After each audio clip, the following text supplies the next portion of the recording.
Ghosts of Love. Tales of Ghostly Love, in which a wife, after her death, meets her former husband. Translated from Konjaku Monogatari-shu. There was a samurai living in poverty in the capital who was suddenly summoned to the servants of a lord of a distant land. The samurai eagerly accepted the offer, but abandoned his wife of many years in favor of taking another woman he desired along with him. When his responsibilities to the lord had finished, the samurai returned to the capital and found himself longing for his old wife. He went that night to the old house where they had once lived. It was midnight, and the full autumn moon bathed the home in light. The gate was open, and the samurai entered his old dwelling only to find his much-missed wife sitting silently by herself.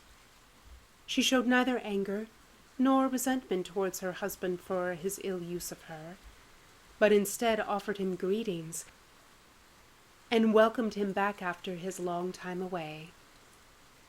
The samurai, overcome with emotion, swore to his wife that they would live together from now on and never be parted. Pleased by the happiness this brought to his wife's face, the samurai embraced her, and they held each other until sleep took them. The samurai was woken in the morning by the bright morning sun that battered the house more harshly than had the previous autumn moon. He looked about himself and found that instead of embracing his wife, he was holding a dry corpse. Nothing but bits of flesh clinging to bone, wrapped in long black hair. He leapt to his feet and rushed into the neighbor's house. "What happened to the woman who lived next door?" "Her? She was abandoned by her husband long ago, and died of an illness brought on by her sorrow. It was just this summer that she died. Because there was no one to care for her or give her a funeral, her body lay where she died. So they say." Botandoro, translated from Otoji Boko. Every year from July 15th to the 24th, the Oban Festival of the Dead is celebrated. Shelves in homes are decorated as each house prepares for the celebration. Lanterns of every description are made and hung from the eaves of the houses that line the narrow streets of the city. Or sometimes they hang in front of the graves themselves, beckoning the spirits home. These lanterns are decorated with flowers and birds, or sweet and beautiful plants, or with peonies. Inside are set candles that burn the whole night through. To see all of the lanterns lit is so splendid that none can look away from it. And then the dancers gather, rising their voices together in harmony to sing sacred songs. Lanterns and dancers swaying together. It is the same all across the country, from the humble villages to the grand cities. In the 5th year of Tenban, 1536, in Gojo Kyogoku, there lived a man named Ojiwara Shinojo. His wife had died recently. He still cried tears of longing for her into the sleeves of his kimono, and his chest still burned with yearning. He sat by himself under his window, lonely, thinking of his departed wife. His grief was unending. This year was especially painful as, for the first time, his wife's name would be entered into the remembrances of the dead, and the Buddhist priest would call her name in prayer.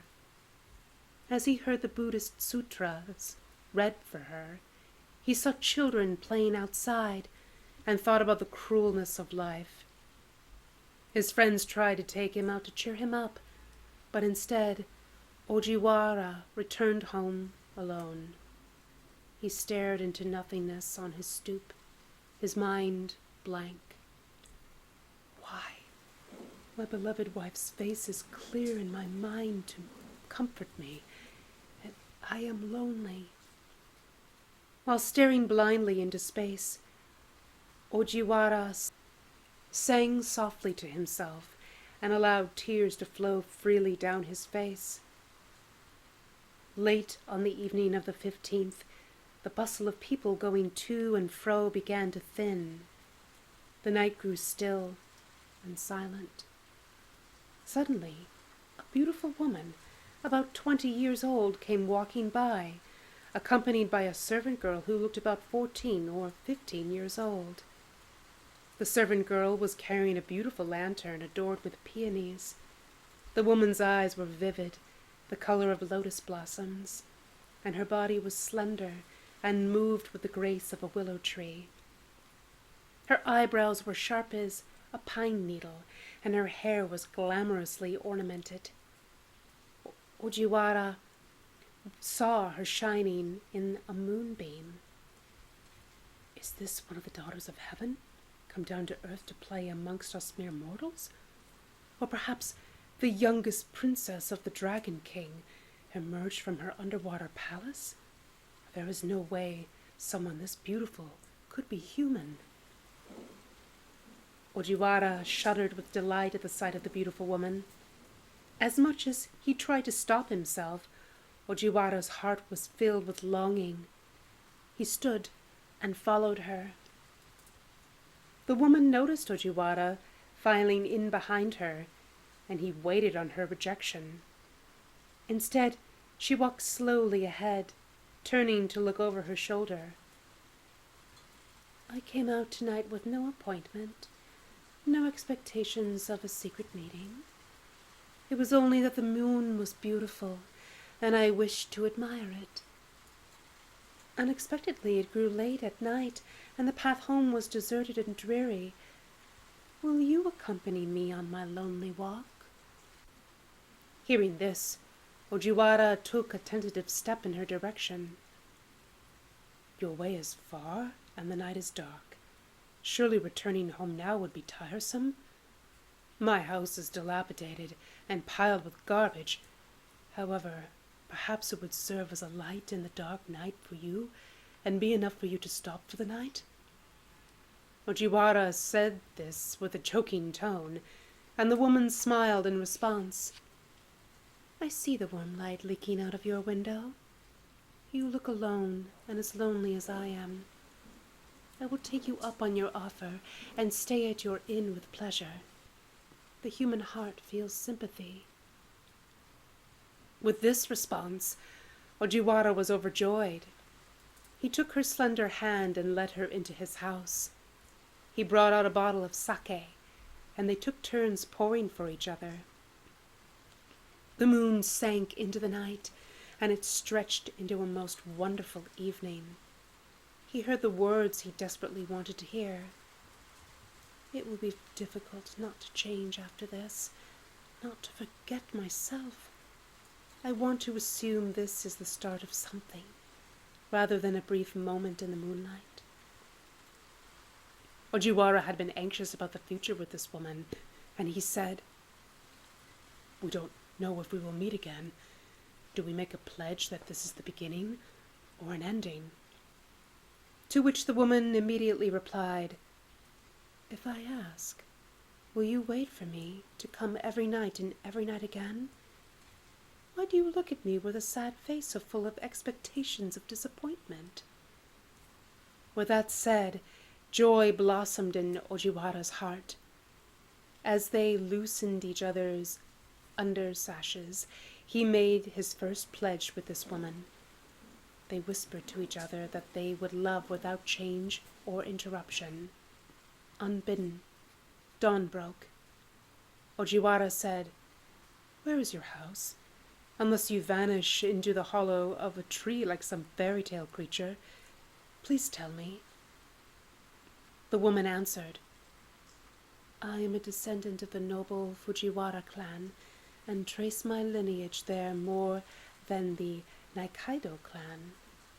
But it has been many years since my household prospered. Indeed, if my house cold even exists at all anymore. We now barely scrape by in a tiny hovel.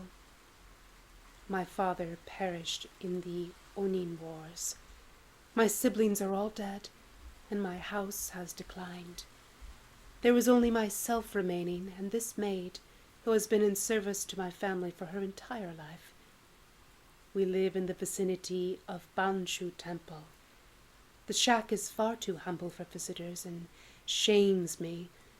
I become sad again just talking about it. She spun her sad tale, all the while being charming and gentle. Lying peacefully, they looked out into the sky. The moon had sunk beyond the mountains, and the sky was lined with flat clouds. The lanterns had burned down to just a faint silver of light. It was dawn. Regretfully, the woman pulled herself from Ojiwara and went home. However, night after night when it became dark, she came back as promised, staying again until dawn. Ojiwara was happy, but perplexed. He loved the woman dearly and thought she was wonderful, and she pledged herself to him with an unchanging heart. But he wondered why he could never see his love by light of day. Next door to Ojiwara lived a learned old man who knew a lot. Every night he heard a suspicious woman's voice coming from his neighbor Ojiwara's house. Every night he heard singing and laughing and playful gambling. He thought it was strange. One night he snuck over to Ojiwara's house and peeked through a chink in the wall to see what was going on. To his shock, he saw Ojiwara sitting under the dim lamplight. Opposite him was a skeleton. Ojiwara was happily chatting with the skeleton and rubbing its hands and feet. The skull bobbed back and forth as if in conversation, and a voice emitted from the swinging mandible. The old man was astonished. He called on Ojiwara as soon as dawn came. "You had a visitor at your house every night recently."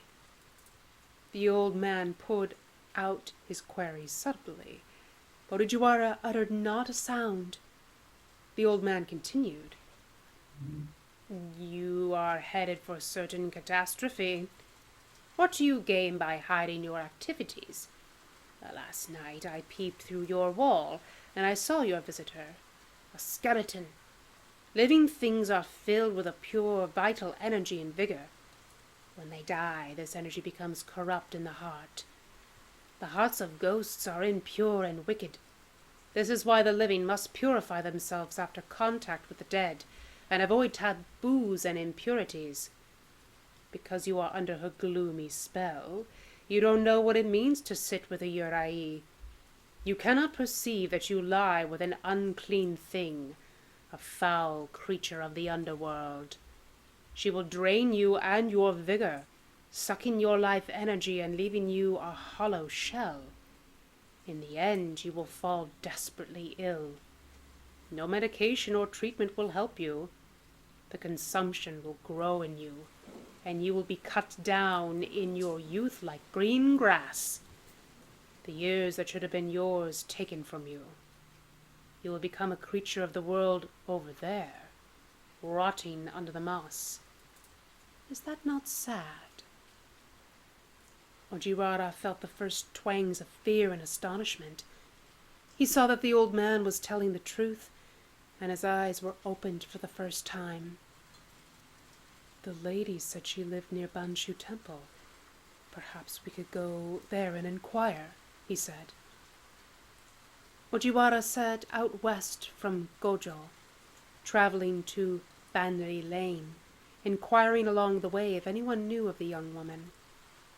He went to the willow tree embankment along the river, but no one had heard of her. As it neared darkness, he reached Banshu Temple, where he rested for a little while. Tucked behind the bathrooms to the north, he noticed an ancient mausoleum. He went to take a look and saw a coffin with a posthumous Buddhist name of Iyoko, daughter of Saiman Masanori of the Nikaido clan, Dhyana Samaidhai, nun of the Utamatsu temple. When he got a good look, he saw an Otoji Boko coffin doll that had been placed inside. The name Asaji was written on the back. Over the coffin was hanging a peony lantern. There was no mistake that this was the woman. Ojiwara's hair stood up all over his body as he realized the implications. He left the temple without looking back. His intense passion cooled, and he was terrified to think of the woman making her nightly visit tonight. Normally, the dawn had seemed cruel to him, taking away his love, but now it was nightfall that he dreaded. He worried about what he would do when she arrived. He went to his neighbor's house to sleep there and consult him. "What should I do?" Ojiwara sighed dejectedly. The old man answered like this: "You must hurry to the Eastern Temple and state your situation. The exorcist Keiko is there, and he is learned in mountain asceticism." Ojiwara went swiftly to the temple and had an interview with Keiko.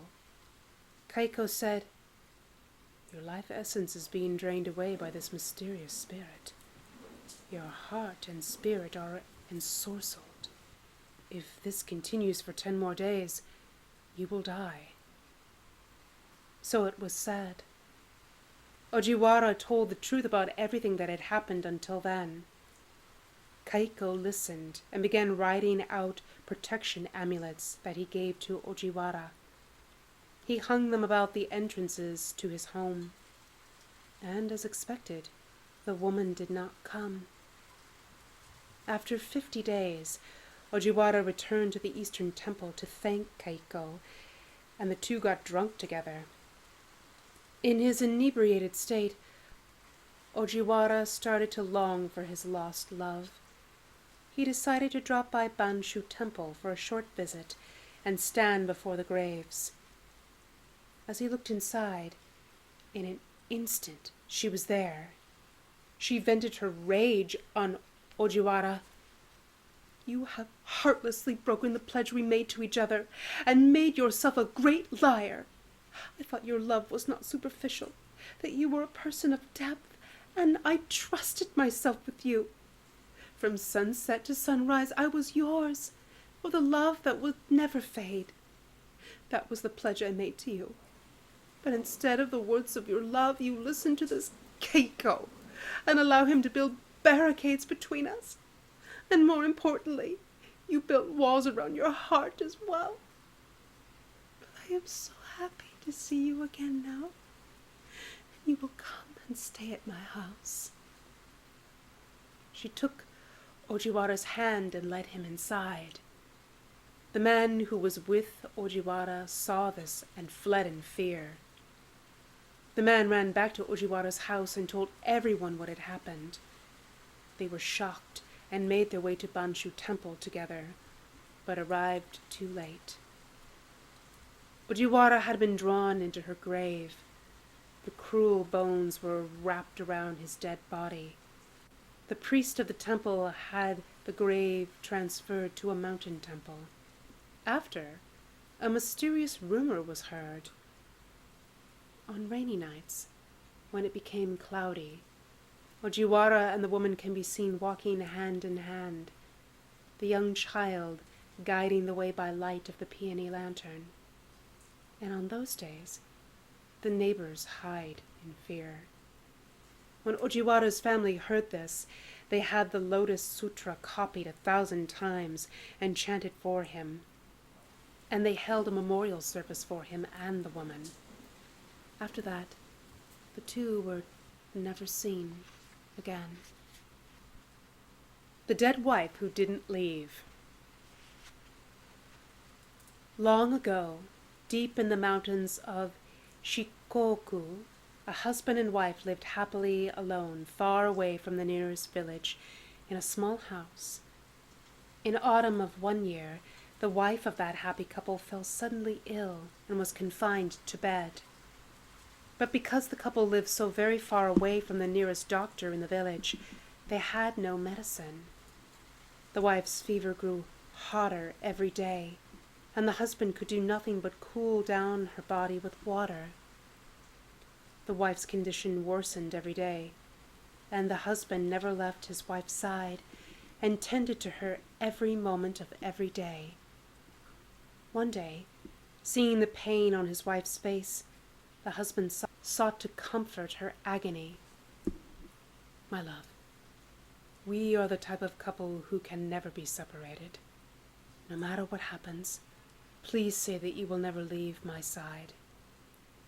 "I'm so happy to hear you say that, my husband, because that is my feeling exactly, as it has always been, no matter what may occur in the future. I will never leave you." "Then let us make a promise," the husband said. "No matter who is the first to die, we will not bury that person in a grave."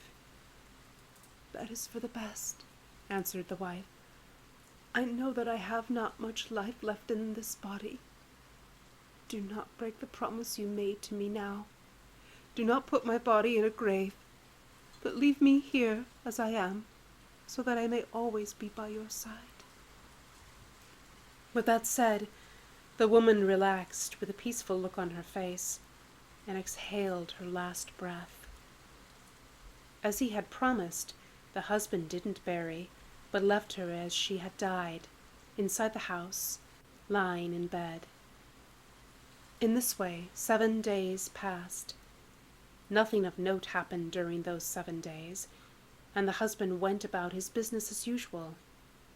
But on the night of the 7th day, "Let's go outside, shall we?" The husband heard these words in a thin voice, but from where they came he could not say. "Eh? Who said that? There is no one else here." The husband turned his eyes towards the mysterious voice and saw nothing but the dead body of his wife. "That's strange, but there is no way I heard her voice. I must be imagining things." But even as he thought this, he didn't really believe it. So he turned to his wife's body and said, "You say you want to go outside, but where do you want to go?"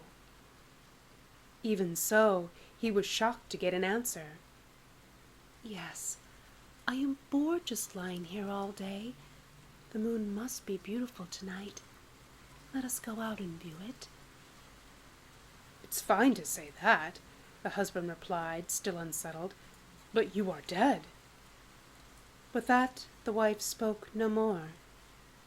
After that, 2 or 3 days passed uneventfully. But on the evening of the 4th day, a traveling salesman lost his way passing over the mountains while making his way towards the village.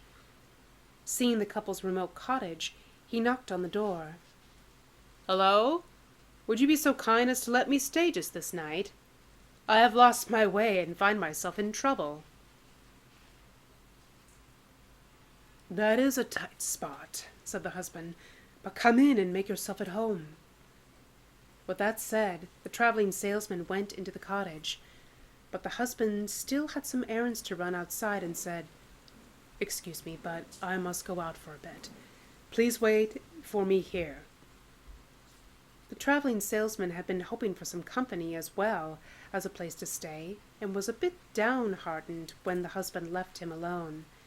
Sitting in the cottage, he heard a small voice. "Let's go outside, shall we?" The voice, however weak, was unmistakably a woman's voice. The traveling salesman thought it was strange, but answered, "Where do you want to go?" "The moon must be beautiful tonight. Let us go outside to view it." "Indeed, it must be beautiful. All right, then. Let us go outside." Just as he answered, a woman appeared, wrapped in a long white kimono. She stood before him, wavering, as if blowing in a breeze, and she said, "Well then, shall we go?" She reached out a stark white hand to him. The traveling salesman looked closer at her and saw that she had no feet. Ah, a Uraei! The traveling salesman was astonished and stepped back 2 or 3 feet. But he was no weakling, lacking in courage. Indeed, he was a robust and brave man.